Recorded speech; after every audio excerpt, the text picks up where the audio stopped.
Hello. Excuse me, you're not from the Temperance Society, are you? You're good. No, at a second glance, you don't look at all like that sort. Except you, madam. You look like a teetotaler, I'm afraid. I am sorry that I cannot offer you a refreshment, but this is all I have at the moment, and I don't believe there's enough to pass around. But if you go to the Greenway Brewery, I will see that each of you receives a cold brew. Just tell them John Greenway Jr. sent you. To reach the Greenway Brewery, you just follow the canal down past Clinton Square. You surely cannot miss it. The building stands 6 stories tall and runs for 1/8 of a mile. It takes up the block between Water Street and the canal. It is a bit of a trek from here, but you look to be a hardy group. We produce 1,000 barrels of beer every 5 to 6 days. I doubt any of the other breweries in town can offer you their product for free, and there are a goodly number of them. Zet's, Rock Springs, Bartlett's, Ryan's, Crystal Springs, Haverly.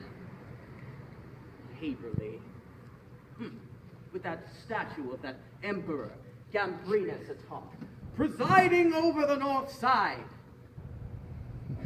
I do not believe it is proper to display such a German autocrat here in the skies of America. That's my opinion. You will not find such idolatry atop our brewery.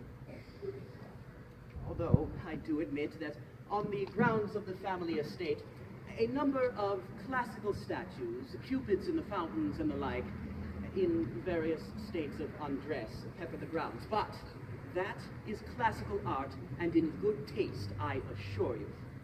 No, some may view our home as a bit extravagant, but I see it as a tribute to Father's accomplishments and charitable deeds.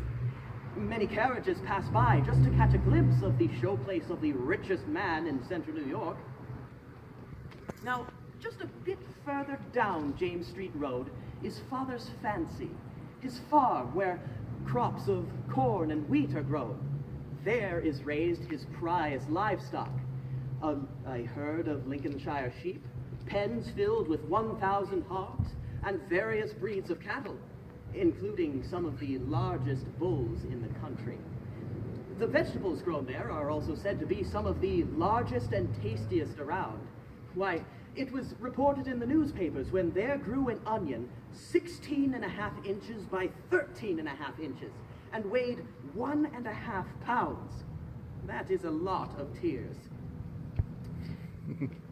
Father usually sends a wagon to deliver fresh meats and vegetables to the local hospitals and poorhouses. Folks are invited to gather the corn on the ground in the fields after a harvest, of which there is abundance. And he even opened a soup kitchen where the poor could receive a warm meal at least once a day. Now, Father held a special fondness for his stables. He paraded his horses through town adorned in colorful ribbons. My passions lie more in the cerebral vein. Books, old books, the classics. I collect and nurture them as Father did his porkers. They do both have a certain air about them.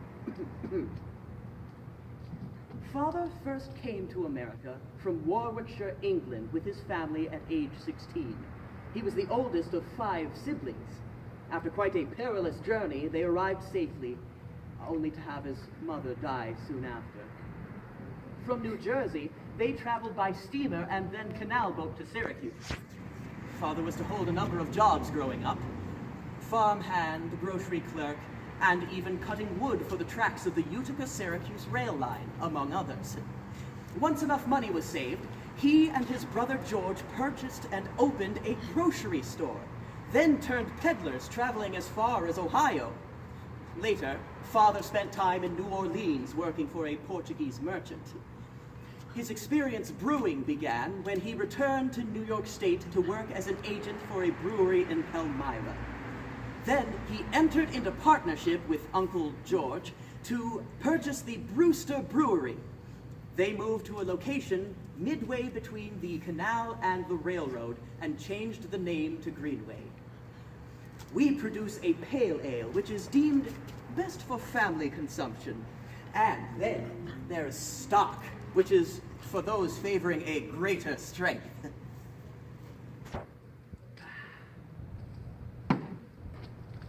Now, sole ownership of the company fell to Father when Uncle George died. Though he received little formal education, Father's experience in the world led him to create one of the largest breweries in the state. His demeanor led him to become quite popular with his customers and his workers.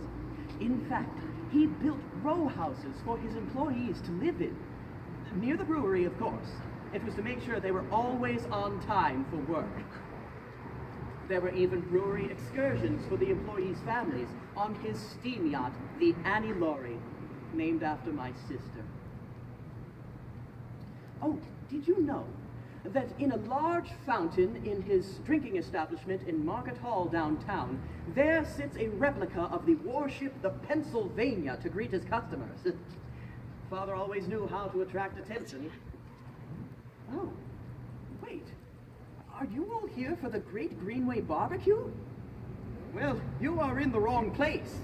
It is true that we Greenways live here nearby, but the barbecue took place in Clinton Square on the north bank of the Erie Canal. Father decided to host a feast for the poor, a free barbecue for the people of Syracuse, for which we received a great deal of free publicity. Whew, boy, you miss a humdinger of a picnic. First of all, it took place in the middle of winter. New Year's Day, 1871, mind you. Crowds began to gather at 10:30 for a meal that was to be served at noon and was consumed in no time. The news reported that 40,000 people showed up. But seeing as how there were only 43,000 people in the entire city, I find it hard to believe that only 3,000 stayed away, even if it was the deal of a meal of the century. A roast beef sandwich slathered in drippings, and for dessert, plum pudding. The number of guests was more likely 5,000 to 12,000. But who cared? That is still a goodly number. Now, 2 immense ovens were constructed of sheet steel 9 feet high. 2 heavy 14-foot rods served as spits for the 2 massive beef cattle placed on them. Hardwood maple logs were fired 10 hours prior to serving. And underneath, large 12-foot pans were caught the drippings, which was then used for basting and gravy. Now, 50 of the most important men of Syracuse were dressed in white and served as waiters, as 5,000 loaves of bread were brought to the square and placed on a long table, first to be arranged in the shape of a large pyramid. But as the bottom loaves began to flatten under the weight, that creative plan was abandoned. Then, 12 steaming plum puddings, each weighing 200 pounds, were brought from the brewery, on wagons adorned in flags, evergreen boughs, and banners, each proclaiming Happy New Year. They were pulled by horses dressed in feathered plumes and escorted by uniformed grooms. At noon, everyone was given a wooden tray with the hearty meal piled on top of it until it was all given away. Sadly, a good number had to go home disappointed. Oh, speaking of going home in a distressed state, a Mr. George Hancock of the Hancock Meat Market was slicing beef at the time. Mr. Hancock stubbed his toe and slid feet first into the dripping pan, half filled with gravy. It was reported that the poor man let out a startled cry, rarely heard in Clinton Square, and was bathed in meat juices. Fortunately, he was quickly pulled out before he could get burned, and then taken home to recover before the gravy had a chance to freeze on him. The broth Mr. Hancock had been swimming in was then drizzled over the hearty sandwiches. Oh, don't look so disgusted. It wasn't as if the poor man had plopped into the broth stark naked. It certainly did not deter anyone from partaking, and no one complained of tasting the extra ingredient. Although it is reported, or rumored in fact, that Mr. Hancock may have been imbibing just before he took his plunge. It was certainly a wonderful advertising inspiration for the brewery. Newspapers across the country reported of it. Many prominent Syracusians were sent invites, even if they did not attend. They would remember the gesture the next time they were at their favorite tavern about to order a beer. Oh. Well, it would seem I've finished my brew and my book. If you will all excuse me, I believe I'm in need of a bit of restocking of my spirits. So, I bid you all a fond adieu. Oh, and do not forget to visit the Greenway Brewery for your complimentary sample of the finest ale in the country.